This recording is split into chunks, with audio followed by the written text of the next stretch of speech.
আসসালামু আলাইকুম। এখন আমরা এসএসসি বীজগণিতের একটা অংশ প্রশ্ন আমরা একটু দেখব।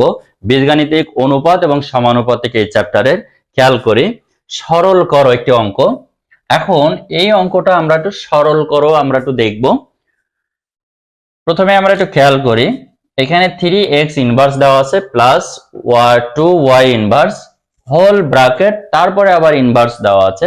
এটি অবশ্যই একটা বোর্ডের অঙ্ক, ঢাকা বোর্ডের অঙ্ক। আমরা এখন একটু খেয়াল করব এই ইনভার্স মানে কি। আমরা জানি a inverse is equal to 1/a, এটা আমরা জানি। আমরা কিছু বেসিক বিষয়টা আর একটু দেখব যে a inverse 2 is equal to 1/a square. তাহলে আমরা এই বিষয়গুলো কি দেখব যে a inverse 1 is equal to 1/a, a inverse 2 is equal to 1/a square. যদি বলি a inverse 3 is equal to 1/a3, তাহলে এই বিষয়টা জানা থাকলে আমরা এই অঙ্কটা করতে পারবো। এখন একটু আসি, যদি আমরা এটা জেনে থাকি তাহলে আমরা করতে পারি 1/x, তারপরে 2 আছে 1/y, এটা আমরা করতে পারবো। আর ইনভার্সটা আমরা একটু পরে করি, ভিতরের ইনভার্সটা আমরা আগে ক্লিয়ার করে নেই, তারপরে আমরা ওই পাশে যাব, কারণ একটা একটা করেই তো আমাদের শেষ করতে হবে। এখন আসি আমরা, তাহলে 3/x প্লাস 2 কত y, বাইরের ইনভার্সটা এখন থাক, ওটা আমরা পরে দেখব। আগে এই অংশটুকু ক্যালকুলেশন করি। এখন আমরা যদি এখানে লসাগু গসাগু করি বা আমরা যোগ বিয়োগ করে দেই, তাহলে আমরা এখানে এখন কি পাচ্ছি x, তার মানে 3y, আর এখানে y আছে, তার মানে 2x। আমরা খুব ভালো করে লক্ষ্য করি, যারা একদম নতুন সেই ক্ষেত্রে একটু খেয়াল করবে।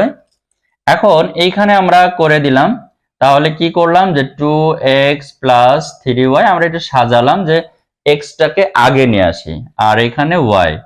এখন এই যে ওভারঅল যে আমাদের ইনভার্স আছে সেটা আমরা কি করব, একইভাবে আমরা এই টোটাল অংশটাকে এখন আমরা সিঙ্গেল পার্ট ধরবো। যেমন আমরা এখানে ধরছিলাম যে a inverse is equal to 1/a। এখন এই মনে করব আমরা এই অংশটা পুরাটাই a, তাহলে আমরা করব কি 1/2x plus 3y divided by xy, পুরাটা 1/, এটা ক্লিয়ার। 1/, টোটাল অংশটা এখানে আমরা আলাদা করে এখন ধরবো না, আমরা টোটালটা একটাই ধরবো। তাহলে 1/, এটা আমরা জানি এইটা মানে কি 2x plus 3y divided by x, এটাই তো। এটাই যদি হয়, আমি পরের ধাপে যেটা করব সেটা হচ্ছে 1, এটা গুণ করে দেব xy by 2x plus 3y।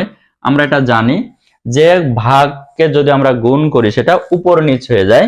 তাহলে এখন ক্যালকুলেশন করলে কি আসে 1 into xy divided by 2x plus, তাহলে কি আমরা লিখতে পারি কিনা xy divided by 2x plus 3y লেখা যায়?